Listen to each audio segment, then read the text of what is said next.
School ছেড়েছেন বহু বছর আগে, কিন্তু জড়িয়ে রয়েছেন ভালোবাসায়। কল্যাণীর পান্নালাল ইনস্টিটিউশনের প্রাক্তনী সন্দীপ মুখোপাধ্যায় সেই টানের খাতিরেই দান করলেন ৪৫ লক্ষ টাকা। নিজে ছাত্র থাকাকালীন বুঝতে শিখেছিলেন পড়াশোনার জন্য পরিকাঠামো উন্নত করা দরকার। সেই লক্ষ্যেই অনুদান দিলেন তিনি। ১৯৯০ সালে উচ্চ মাধ্যমিক পাশ করে উচ্চশিক্ষার জন্য চলে যান অন্যত্র। সেই সময় তার মনে হয় স্কুলে ছাত্রদের শিক্ষার জন্য দরকার উন্নত পরিকাঠামোর, দরকার ভালো যন্ত্রের। এখন সচ্ছল স্বাবলম্বী হলেও তিনি ভোলেননি তার স্কুলের কথা। পেশায় সফটওয়্যার ইঞ্জিনিয়ার সন্দীপবাবু থাকেন দুবাইতে, সেখানেই তার কর্মক্ষেত্র। তবে দেশে ফিরলেই একবার চলে যান নিজের স্কুলে।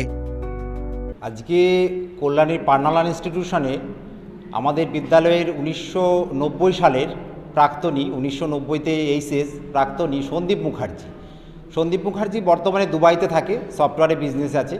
তো ১৯৯০ সালে আইআইটি পেয়ে তারপরে আইআইএম এইগুলো কমপ্লিট করে এখন নিজস্ব বিজনেস করছে। তা ওই স্কুলের প্রতি একটা দায়বদ্ধতা থেকে, স্কুলের প্রতি মমত্ববোধ থেকে সেই স্কুলকে 3টে জিনিস আমাদের উপহার দিচ্ছে। একটা 75 inches LED board, LED TV যাকে বলে, আর একটা 58 কেভিএ জেনারেটর এবং 2টো ক্লাসরুম উইথ সিঁড়িঘর, 2টো ক্লাসরুমের সঙ্গে সিঁড়িঘর। এই 3টে জিনিস, এই 3টে জিনিসের টোটাল কস্টিং আসবে প্রায় ৪৫ লক্ষ টাকা। সন্দীপবাবুর এই অনুদানের ফলেই উপকৃত হবে আগামী প্রজন্মের ছাত্ররা। স্কুলের পাশে দাঁড়াতে পেরে খুশি হয়েছেন সন্দীপ মুখোপাধ্যায় নিজেও। জানালেন নিজের অনুভূতির কথা। এটা হচ্ছে পান্নালাল স্কুল। আমি এই স্কুলে পড়তাম, আমার পুরনো স্কুল, আমার একটা মনের টান আছে।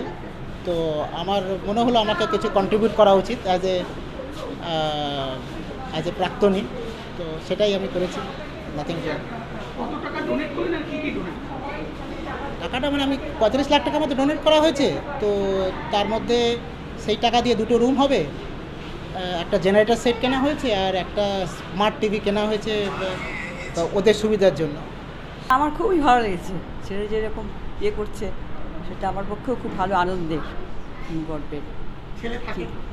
ছেলের মানে মুম্বাই আছে আর কল্যাণীতেই বাড়ি, কিন্তু ছেলের কাজের সূত্রে মুম্বাই আছে, ফ্ল্যাট আছে। আবার ও বাইরেই করে সারা পৃথিবী। ওকে ছোটোবেলায় ছাড়তাম না যে এখানে ওখানে যাবে একটা ছেলে, এখন সারা পৃথিবী ঘুরে বেড়াচ্ছে সব। হ্যাঁ, সেই স্কুলে পড়েই তো তার ইয়েটা হয়েছে না। সন্দীপবাবুর এই অনুদান অনুপ্রেরণা যোগাবে আগামী প্রজন্মকে, তাদের সহায়তা করবে জীবনে দাঁড়াতে। নদিয়া থেকে কাজল বসাকের রিপোর্ট, দ্য ওয়াল।